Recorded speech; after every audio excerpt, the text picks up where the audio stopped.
show on the road. Let's get a show on the road. Although I'm thinking I'll just post the whole thing up on YouTube because people love our YouTube stuff, you know.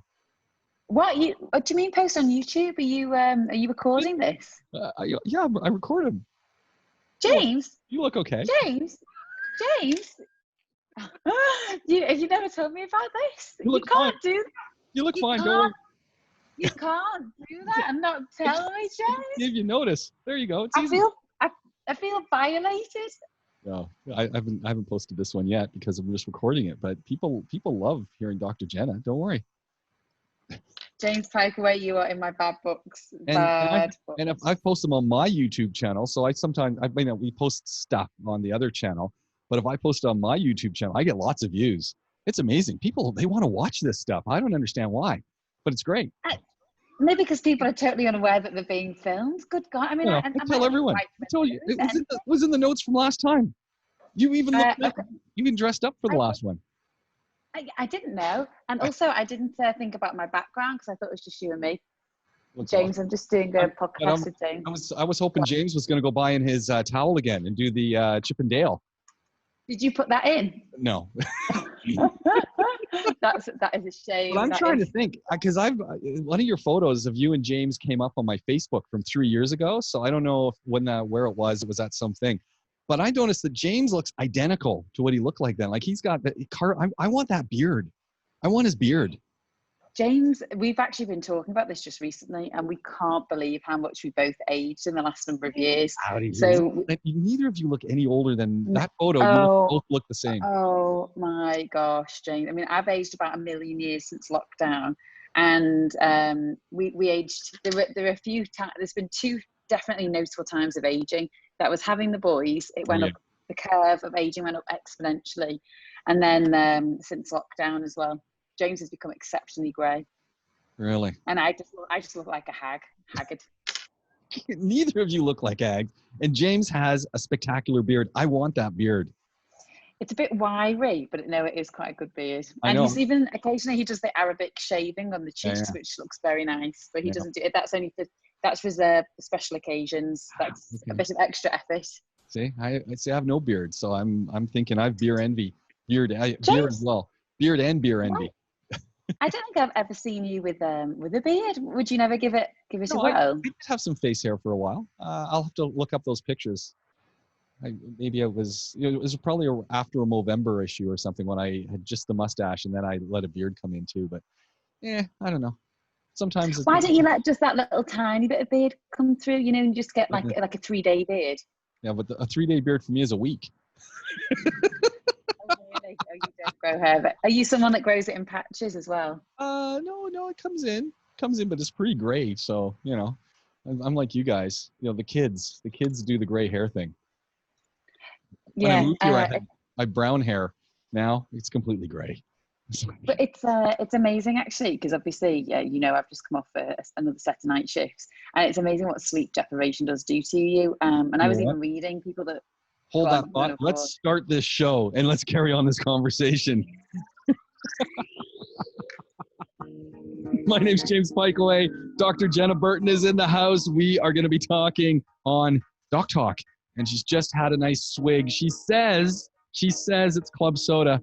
I am pretty sure it's Red Bull mixed into that, but we'll see. We'll have that talk. DocTalk's program. Podholics is what you're listening through. Here we go. Is there any truth to that it's Red Bull in that cup and not soda? There's no Red Bull. Hold on. Turn you back up. That would be, if I give you some volume, at least you can talk. It's amateur hour here. Amateur hour. It's amateur hour everywhere, James. Every hour of my day is amateur hour.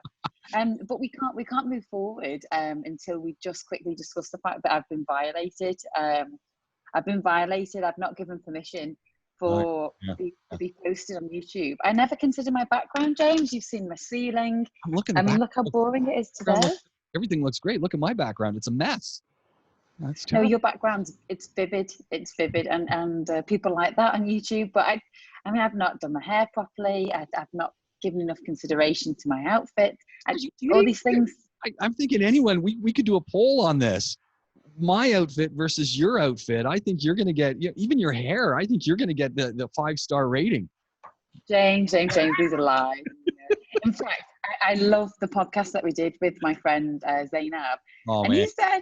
he said, sometimes Jenna looks like she's made an effort and she looks nice, and sometimes she looks normal. And I thought he wanted to say absolutely terrible, but he just came out with normal instead. Me and Zainab were laughing about it. I think that's kind of, that's kind of my take on things. You know, it's just like some days I just get out of bed and I look at the hair and I go, you know, that product they sell called Bedhead? I go, I've got the bedhead going down. I don't even need to put it into the thing, and I just go to work like that. So it's just normal. No special effort done. Just wake up awesome. I think you do. You wake up. You're born I think you must have a lot of those days as well. No, I have a lot of days. We've just been discussing before you started, but I have a lot of days where I just feel like a haggard mess, and I think it's a prolonged sleep deprivation. We were just chatting about. I do a lot of night shifts, and I don't know if you've read, but now if you work shifts, it's actually considered a carcinogen. So it's a precursor, well, not a precursor, it's a predisposition to cancer, obesity, heart disease. And the older you get, the more likely it is of this taking place. And in fact, it's one of the reasons why a gentleman, probably the best doctor I have to say that I've ever worked with, a guy called Alfonso Baccaro, he was the flying doctor for the King of Saudi. Like, yes, you know him. Didn't we have him on the show? No, you've not had. In fact, actually, James, he'd be an excellent guy to have on the show. But you and I wouldn't get one word in every. On the show. Who was the pilot we had on the show? What was his name? Ricardo. You've had no. We've had. We've had a few people. We've had pilots and we've had flying doctors. But he had this wonderful accent. He was. Javier. Oh, Javier. There we go. Yeah. Rescue that because he's listening right now and he's going, I can't believe you forgot my name. How is this possible? And now he's going to be on the phone for you for like an hour. Because he's not a doctor. He's a pilot. That's what I meant. But didn't you just say the pilot? What did you say? Alfonso's a pilot, or is he a doctor? No, Alfonso is a flying doctor, and he's absolutely fantastic. And there's been a few jobs. He's sort of edging into sort of late 50s. And there's a few jobs that he's been offered. And he said now he's at an age where he will not do night shifts because he wants to try and keep himself healthy. And it's amazing how when you don't get enough sleep, how much it affects the way you look, the way you feel, and in your internal physiology. And what's more confusing is people think that they can feel okay. So I've had maybe a couple of hours sleep this morning and I feel fine. But that's the problem, is people will keep going and not realize that actually their bodies are incredibly sleep deprived. So what is your sort of sleep strategy when you're working nights? So what is your night working hour? What time do you kind of kick off the nights at? Are you like a midnight till 7 person, or a 10 till? Are you on a 12-hour shift, sort of 10 to 10? So currently I'm on 5:45 to 6 a.m. So it's 6 at night to 6 a.m. Usually in the UK, doctors do 8 p.m. to 8 a.m. If you're surgical or medical, it'd be 9 p.m. to 9 a.m. But what you find often as well back in England is, especially surgeons, they are terrible for going in at 8 p.m. and then they were supposed to finish at 8 a.m. but they all often get involved in the day's ward round. It could be 11 o'clock in the morning before they're going home. And it doesn't matter how tired you are. As soon as you see that sunshine in the morning, it wakes you up. So there's a lot of people that will say about wearing glasses on when you're driving home, wearing sunglasses, that is, making sure that you've got blackout curtains in your bedroom. But you never really get, I don't think, the full amount of sleep on a night shift. And you're going against your circadian rhythm, which is exceptionally strong. And people don't realize how much of an effect that has on your general physiology and your body. So when you're doing I was going to say my strategy is survival, James. That's it. It's just survival. That's all it is. I've just got to survive these night shifts. Sorry, James. When you do the 6 to 6 shift and you finish at 6 in the morning, that's about the time that the family's waking up and all that. So what do? Blackout curtains, put on the face mask, put on the earplugs, hope you don't hear them, and then try to get 4 or 5 hours sleep, which we both know is not enough sleep. It varies, because prior to lockdown, I'd come home and I would then want to get the boys ready, get them ready for nursery, and then take them to nursery and then get some sleep. Okay. Whereas during lockdown, because I know the boys are going to be around anyway, I'm not going to miss out on time, I pretty much tend to just roll over, get a few hours sleep, and then get up with them for the rest of the day until I start my night shift. So it's actually been quite helpful being on lockdown. In fact, I had to write a report yesterday about how nights sort of are affecting us, and how many we feel that we can do in a time. And I was saying this is not a good time to assess it, because I'd say I'm actually getting about 2 hours extra sleep during lockdown. I don't have any traveling time. Oh, I wow. don't have that pressure of I need to get up because I need to spend some time with my children, because I know I'm going to get that anyway. Because even though I'm at home and I'm working, I can still quickly kiss them goodnight, or I know I'm close, I can check on them during my break. So it's actually been helpful for me. Have you ever worked night shifts, James? No, I've never, I honestly can't think of any job I've ever had where I've had to work night shifts. And I don't feel like I'm missing out, because just in traveling, when we've done those overnight travel things and you think, oh, no problem, I'm going to get on the flight, I'm going to grab some sleep, and then I'm going to get up and it's going to be okay. It never works like that. I'm always, taken out for a few days. And sometimes it's not even just taken out. It's just you feel kind of, sluggish, and nothing seems to be vivid. Well, what's interesting is that if you are taking a plane journey and you're traveling to the east, your jet lag, it tends to be less than if you're traveling towards the west. Also, if you're known to be someone that would describe themselves, and this is you and I, both describe ourselves as morning people, we tend to suffer more with jet lag and problems doing night shifts as well. Yeah. Well, that's a big problem. So I wonder how pilots, I've had lots of pilot friends, and we living in the UAE with Emirates being here, we all know someone, and I always ask them, what's your strategy? What do you do? And you worked with the flying pilot guys, so that's even crazier hours, because they might be flying and then taking off and then waiting and then coming back. I always think that those guys and the flight crews, they must have some great strategies. And it seems that everyone is sort of hoping that they can figure it out. Exercise, stay on the schedule that you were on, where you come from, lots of hydration, but no one has sort of the golden key on what to do. I think the problem is that you're doing something that is against what your body is intended to do. So we are meant to be awake during the day, and we are meant to be sleeping at night. So any strategy is kind of like a quick fix till the time that you can get back into a bit more of a regular rhythm. So it's a big problem with cabin crew and pilots, with the fact that their hours are all over the show. Yeah. And that's why you'll often find that they have adequate downtime. So they will have a flight, and if it's overnight, they will make sure they have adequate rest and that they are ready to fly again. So it's just about letting the body recuperate. And you mentioned exercise, and that is a big thing. You also have to be careful.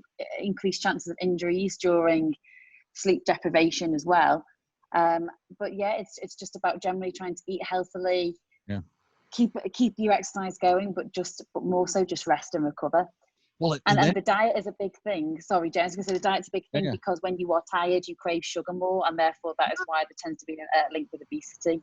Oh, you see, all these things start to click together. When we talk about night shift workers, and if we're talking the airline industry, we always concentrate on the aircraft, not the people who work with the aircraft. So all of the baggage crews, all of the people who are helping people get on, all of the people who are refueling and keeping the aircraft working, people at duty free. I mean, there's thousands of people at an airport who are working these crazy shifts if you're in a situation where you have a night shift. And it's, some people love it and they just get into it, and others, they suffer, as you said. And it's trying to find that balance, especially if you have the other life that you're leading, which is being a parent and needing to engage in everything.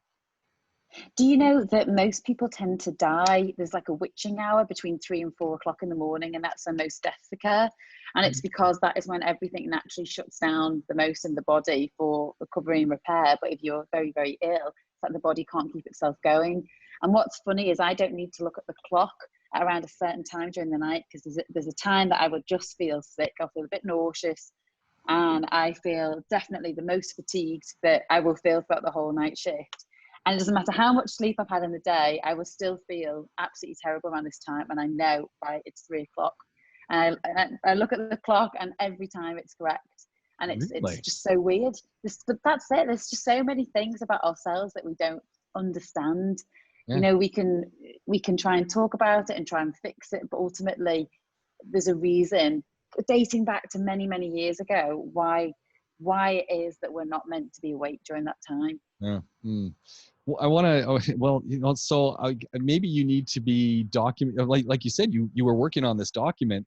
I suspect everyone who's working these shifts in your office is experiencing a lot of similarities in these things. It would be interesting to look at that document now as you do it with lockdown and working from home, et cetera, and then to compare the results when you're actually back in the office and how people are. It creates a positive situation, or does it create something in between? Maybe clues and ideas on how to do it better, and then ultimately to compare offices around the world to say, okay, this is what we do in our office here in Dubai. I wonder what they're doing in London. I wonder what they're doing in Germany. I wonder what they're doing in Canada. That would be kind of cool too. I wonder if anyone's doing that research.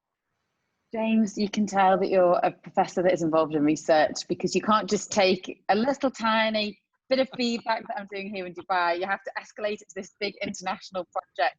Are you getting funding for this? I'm thinking IATA would fund us. I'm thinking we could get funding through IATA. Do you know what's interesting, actually, though, talking about funding? Yeah, that's true. Actually, IATA probably would fund, and they're obviously a big body that deal with, a big regulatory body that deals with aircrafts and the healthcare in the aircraft. However, do you know what is interesting is that I've been working on a piece of research, regarding restraint. And then obviously all this has just happened recently in the media, and it was always, when I've been reading about it, it's been the same researchers, the same people that have been involved. And then suddenly there's going to be so many people that are interested. And isn't it sad that it existed anyway? But we've talked about this before about in medicine, unless it's trendy or unless it's in the media, things can get neglected so easily. Yeah, no, absolutely. I think that whole restraint conversation needs to be had. That's for sure, because it's just frightening. It really is frightening. And look what happens in this case. Look what's happened, and of course we're talking about the situation in the U.S., but it's spiraling over. People are talking about it in my country, in Canada. I'm sure it's spiraling back down to Europe and England as well, as people are revisiting this and talking about the issues, which is scary, actually, really scary. But And George Floyd's case is not one in isolation either. It's something that's been occurring for years. And when I started looking into, or just reading around restraint and how restraint's supposed to take place, and there's some very, very definite do's and don'ts with restraint because of how much it can affect somebody's breathing. If you put somebody's mass on the back of someone's chest, they aren't able to breathe properly. And you can also effectively strangle them as well, which again is what happened with George Floyd. But yet I have been in the hospital and seen psychiatric patients suddenly just run across the wards, brandishing a drip stand, and they're clearly unwell. So there's something not quite right. And the police officers, everyone just loads onto him, and it becomes quite a dangerous and escalating situation very quickly. So yeah, I agree. It's a conversation that needs to be had in lots of places, and a lot of trusts, hospital trusts that have been trying to get restraint policies in place now. Hopefully that will be escalated, which is probably the only good thing to take away from this. Yeah, absolutely. I mean, where, as you said, where do you draw the line, and how much, and in different contexts? And then there's the heat of the moment, like you said, in a hospital situation. If you've got someone who's brandishing an IV pole and they're running across, and they could potentially injure a lot of people, how much force do you use? That moment of decision being made by the security guards and others who are involved. At the moment, it seemed like the right thing. Maybe not. Fear, adrenaline, all that kicking in, and take that into other situations. I'm not condoning it, but it's just a complex thing, and one just has to hope that common sense prevails and people don't overdo it. And I think in the case that we're talking about in the U.S., clearly there was some over restraint over a period of time. So. Yeah. Well, like you say, it can be a fear factor. And the problem is, as well, is when people become starved of oxygen, and it's quite common when you see people that have got these big masks on and they're having oxygen given to them. When you become hypoxic, so when you don't have enough oxygen, you start to struggle more, and you can become quite combative. So for instance, there's the typical scenario of a gentleman with COPD, so a chronic respiratory disease, and he's got a big mask on, but he's pulling it off. And it's not because he doesn't want the oxygen, it's because he's hypoxic, he hasn't got enough oxygen, and he's become quite combative. And so it's very difficult to try and get him to keep the mask on. Likewise, in a restraint setting, you've got somebody pulling people off and trying to push them. And the automatic response, the fear response, is to push them harder. But actually what you're doing is exacerbating a problem that's already occurring and putting them at significant risk. And restraint related death is a huge thing. How did we get onto that, James? I'm not quite sure, because we were going to talk about exercise, sports injury. Let's do it. And why we wanted to talk about that. So, but I think we need to revisit this restraint conversation, and I think it'll be interesting to have that, especially as we see things unfold and see where they're going over the next couple of weeks. But I want to jump into where we wanted to go, and it only took us 23 minutes to get there. That's not bad. That's not so bad. It's a record, in fact. But and what kind of led to this? Because of course we always have some ideas going, and we throw them around and we get them out there. But you dropped me a WhatsApp the other day saying, "Oh, who's your osteo again?" Because you wanted to go and visit the osteo for potential, tune-up for lower back pain that you felt might be coming on, which is always the best time to go and visit some of these folks. Not when you've got that pain, but when your body is already compensating so that you don't have the pain, but a little tweak here, a little tweak there is kind of necessary. And of course, people never do that. They just wait. And that sort of came into, because you also described why you were needing that, in that doing a little bit of lifting, and you could feel it coming on, which again, in tune with the process, so you could make those decisions. And so I thought, hey, we should talk sports injuries. And what makes that interesting is every osteo I've ever gone to, or physiotherapist, or those kind of folks, they all love yoga and they love CrossFit. They literally will say, when they'll say, "How'd you do this?" And it's like they're doing the survey. And they say their bread and butter is yoga and CrossFit. So the folks who go to CrossFit, who are doing high intensity training, who overdo it, and it might be doing a little lift, or it might be doing burpees, or inevitably someone gets some little injury that niggles them, and they need to go and get a little fix. And then the funny one, which I always thought was interesting, the osteo talking to me about yoga.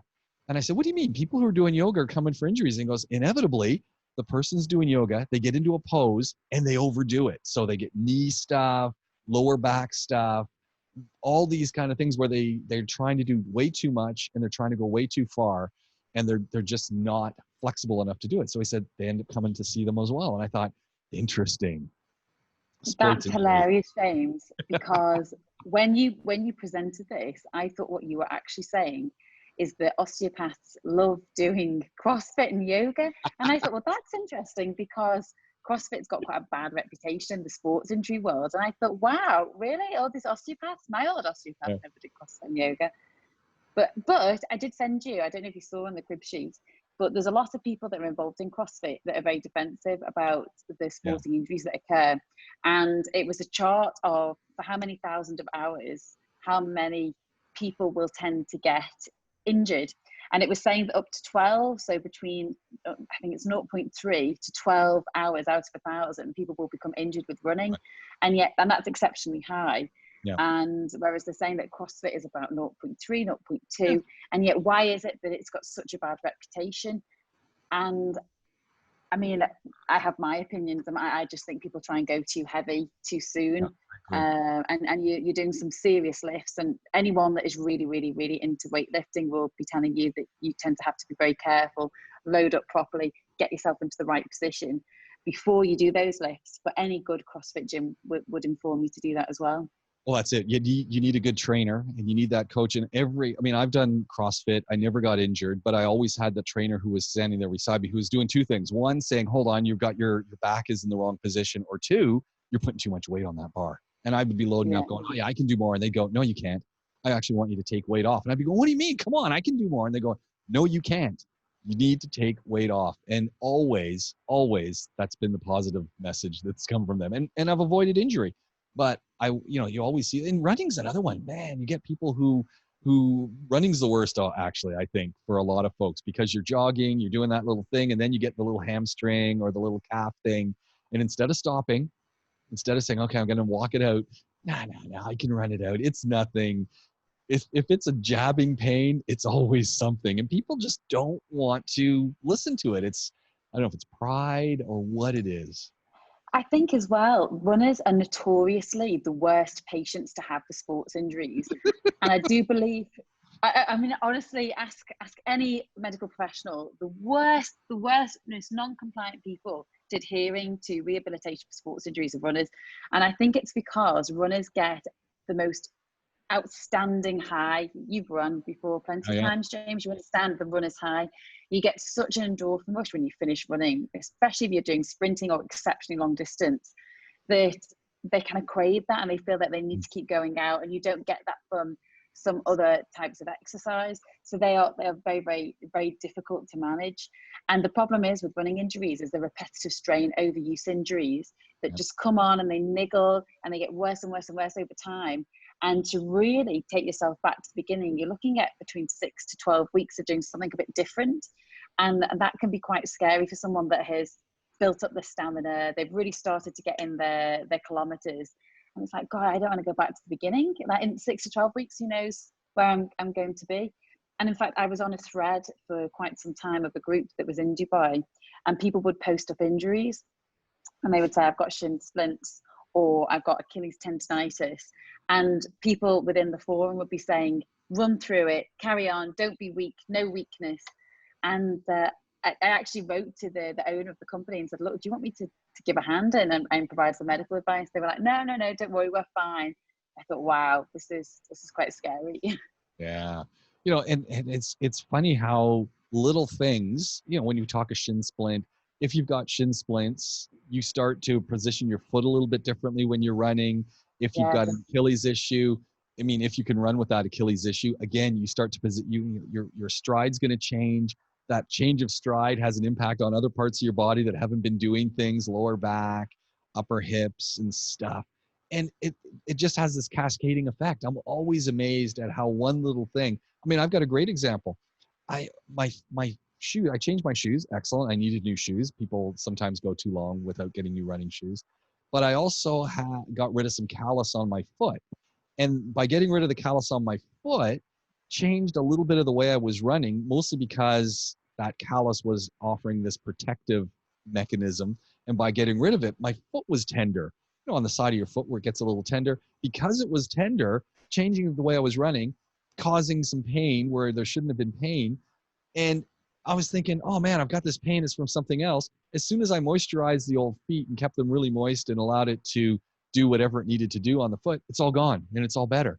And I'm thinking, that's so simple. James, how big was that callus? Oh, huge. And how sorry do I feel for the person that was doing your pedicure? Huge. I mean, this is the thing. And it's like catch-22. I'm thinking, shouldn't have taken those calluses off. Should have just left them. Actually, there's quite a lot of people in sporting that do like the calluses. So there's a lot of people that like developing calluses around their hands so that they can grip the bar without ripping skin. And it's funny because we're really getting into the nitty-gritty and disgustingness of our feet. But when I was really doing serious running, I would go to have a pedicure and they would say, can we remove some of the dry skin? And I'd actually ask them not to, for the reasons that you're talking about, because if I did, I could end up with, I remember once going out on a run and I came back and my feet were actually covered in blood because I had worn away some of the skin. So it was better to have that level of protection. Yeah. So, I mean, my husband wasn't very happy about it, but it's, but it was, it's protective. It's nature, isn't it? It's your body protecting yourself from this stimulus. Yeah, no, it's crazy. There's some great words that we threw in here, and I love that chart you put in though. By the way, with the CrossFit guys who do get, I mean, maybe it shouldn't be CrossFit. Maybe it should be high intensity training and some of these things. I think it's high intensity training with weights. I think that's the big thing. And I think, like you said, in the larger scheme of things, you know, it's not a whole bunch of folks. It's just a lot of noisy folks who say, "Oh, how'd you do this?" "Oh, I was doing CrossFit."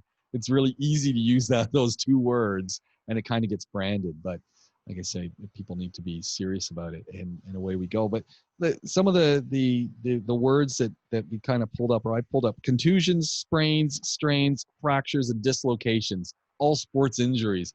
And it was funny because I was looking at the word contusion, and I'm going, "What the heck's a contusion?" And you start thinking bruises. I'm going, I never in a million years thought of a bruise as a contusion. I don't even know what I thought a contusion was. I have no idea. Do you know what?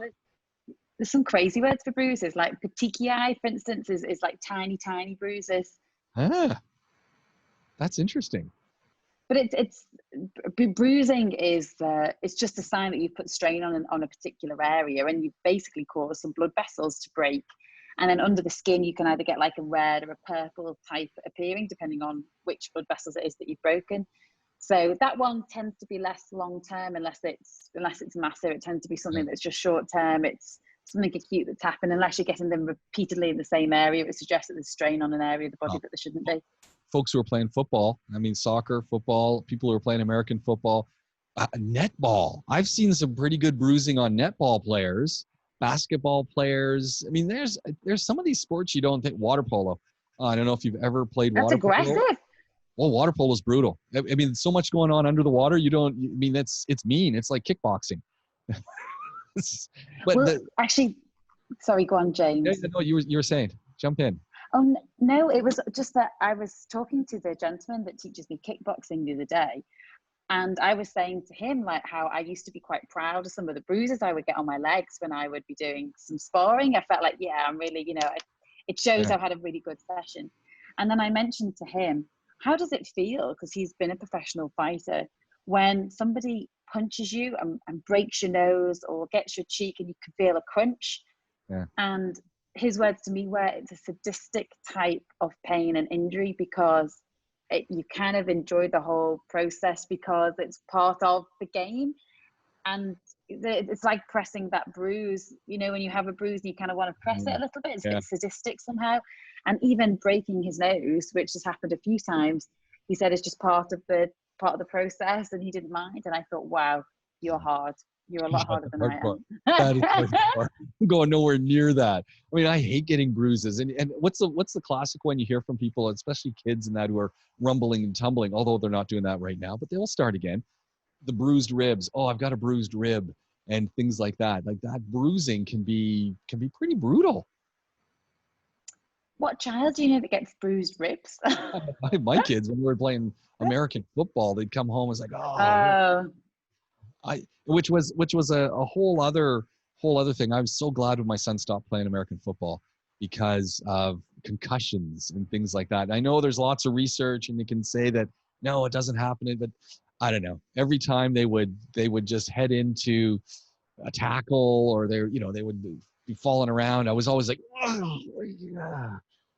But James, again, there's been a lot of research to say the opposite actually as well, that there's some players, some big American football and rugby players, that they believe have had problems later in life because of microbleeds in the brain due to the nature of the sport. Yeah.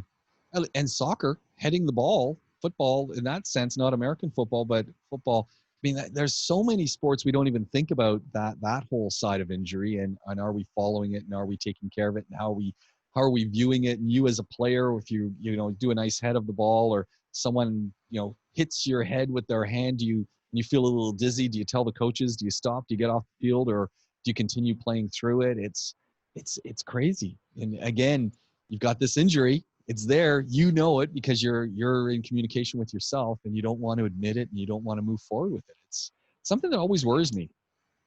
I mean, we're talking about the real extreme issues, aren't we, with sports? And we're talking about the extreme footballers, because I mean, so many footballers have had significant knee injuries. That's the big injury that you tend to get with football, usually the ligaments inside the knee.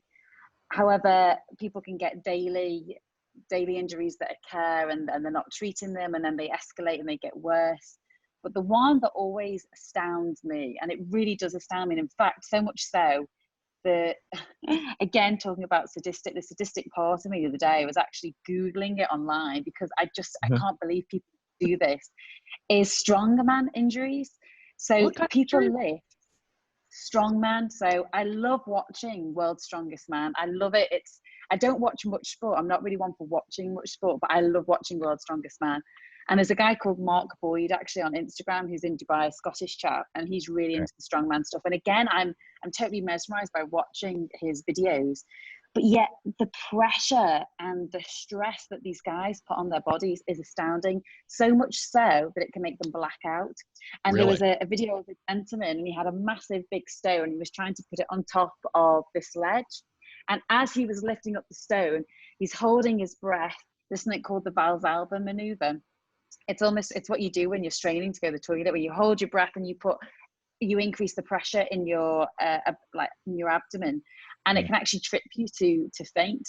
And as he did it, he fainted and fell back. Both his legs went out sideways and fell back with the stone. And I just think you've got to be so dedicated to a sport to put yourself at that risk of injury. And the world's strongest man at one point was based out of the UK, and he suffered a huge brain hemorrhage, so huge bleed on the brain, secondary to doing the strongest deadlift in the world. See, little things. It's a little, I mean, we're talking extremes, but there's things you Little, want. that's huge, James. little brain bleed. You know, it's what's a brain bleed between friends? I mean, that's pushing our bodies to the extreme. I mean, some of these folks are just, they're addicted to it. But in other cases, it's just figuring out drawing the line. Where's the line, and figuring that out. And it's, I think that's James, our message. Still taking me. This guy risked his life for world record. James, why would he do that? But why would he? Because like you say, people are dedicated, and I think initially what we were planning on talking about was just sort of the small scale injuries and how we can deal with them, and we should definitely touch on that in a moment. But as you say, where is the line? And I think people can get so caught up in their sport and getting healthy that it goes to the extreme of, actually, this isn't healthy anymore. This isn't something that's looking to prolong your life and keep you on the straight and narrow from a health perspective. This is actually something that has become an addiction, and you're competing for something greater than health. You're competing for success or whatever it may be that drives you, but it's not Guinness World Book of Records. The Guinness World Book of Records, that's what people are complaining, you know, and that's where you need a good coach. You need a good group of people around you to say, no more, or the safety mechanisms in place, like the guy who's lifting the stone up, that if that was to happen, what do we have to not allow that stone to fall back on you as your legs give out? And clearly that wasn't well thought out. So yeah, I know. It's one of those things that you go seeking to watch, but then you wish you'd never seen it. Well, that's like going to Formula One or going to NASCAR. What do you go to that for? You go to see a crash. You don't want the crash, but that's why people go, because otherwise, what do you see? And that's not what people are going to watch. It's terrible. It's terrible stuff. Yeah, I want to ask you a question about a sprain, though. Let's talk sprains for just a second. I was just going to say, let's go back a notch. Let's go back. Because sprains are something that someone says, oh, I got a sprained ankle, I got a sprained wrist, I've got a sprained whatever. And when someone has a sprain, so what does that mean? But B, sometimes people say, oh, you got to put heat on it. And then other times people say, no, you got to put cold on it. And then sometimes people say, oh, you got to do one or the other, and then you got to put some compression on it. What's a sprain, and what should you do with a sprain? Right, so obviously it depends where the sprain is. So a sprain is effectively micro tears in your tendons or your ligaments. So ligaments hold bones together. So I will have ligaments between the femur and the tibia in my leg, which are two bones in my legs, and I will have ligaments holding those structures in place. And a tendon is what holds a muscle to the bone. Okay. So they're both slightly different, but a sprain's got the same ethos or mechanism, which is that you get micro tears in these structures. And you've got to be very careful, because that can make your bones or even your musculature a little bit unstable. So as soon as you start to feel pain or you get a bit of swelling, then you've probably got a few tears. And what you don't want to happen is for it to completely tear, which can happen, especially one of the most common is after an Achilles tendonitis. I have seen people with tears, and they have to have surgical procedure to put it back together. So when you start to get something like that, it's your warning sign to say, stop what you're doing. You need to engage in some recovery. So the first thing with the Achilles tendon thing, for instance, will that fix itself if we've got micro tears? Yes, it will. It will. The ideal situation is that you engage in massage, because you want the fibers to repair in a nice smooth line. You want them to repair how they're supposed to, and not kind of like little fibrous pockets to the side and a big bundle. You want them to repair nicely. And there are other things that you can do, like such as going to physiotherapy, that will again help it to repair maybe a little bit quicker or in the correct way, so that it does repair appropriately. And it depends, James, because you can have like just a few fibers torn here and there, and that's nothing, that'll just repair easily. But if you've got maybe 50% tear, well, that's significantly different. And that is something that really engaging with a physiotherapist is going to be really in your benefit. Ice versus heat. When am I going to use ice, and when am I going to use heat? Right. So when you have started to get these tears, what you'll notice is you'll tend to feel heat and inflammation. So you'll see a swelling. And at that point is where you need ice. So you need to apply ice and pressure. So it's something called RICE. So it's rest, ice, compression, elevation. And you want to try and reduce the swelling by putting on the ice, trying to compress the region and lifting it up so that the swelling by gravity can't accumulate, and that will reduce pain. It will really reduce pain and assist with healing. So that's when ice is important. It's in an acute setting. Now, when I mentioned to you the other day that I felt that my back was about to go and I felt like I was maybe starting to get a few signs of sciatica type pain, that's different. That's when my muscles are really, really, really tight. So what happens is the muscles are very tight and they're clamping on a nerve, and then it's causing that nerve to fire pain. What I want to do in order to reduce the chance of injury, reduce the chance of back spasm, which will cause significant pain and maybe put me out for a little while, is I need to try and relax those muscles. So I'm not trying to reduce inflammation, I'm trying to relax the muscles, and that's when heat's appropriate. So I don't know if do you have a wheatie bag? It's like a bag full of like oats or wheat. Yeah. That you put in the microwave, keep it nice and warm, and then you apply it to your back, like a more modern hot water bottle. Yeah. Okay. Yeah. So that's how you'd apply. That's how most people tend to apply heat at home, and it also just generally promotes healing as well. How long do I want to keep, if I'm doing rice, how long do I keep that rest, elevate, compress? How long do I keep that? How long do I do that for? Is it's sort of just keep doing it for an hour at a time, or is it 15 minutes on, 15 minutes off? Until the peas defrost, James. We've all had a bag of peas put on us. But basically, you can't really do it. You can't overdo it. So it's not as if it's a set prescription. And if you speak to different doctors, they'll say different things. Yeah, the 15-minute rule is not a bad one. I just say do it whenever you can. Just do it when you can. So if you're sat there at home, you're not working or whatever, just quickly get your feet up, and if it's your knee, get the ice pack on the knee. So just do it whenever you can. Some people will do it more regularly than others, and they're more likely to have less pain is the big one. They'll have less pain and hopefully quicker healing.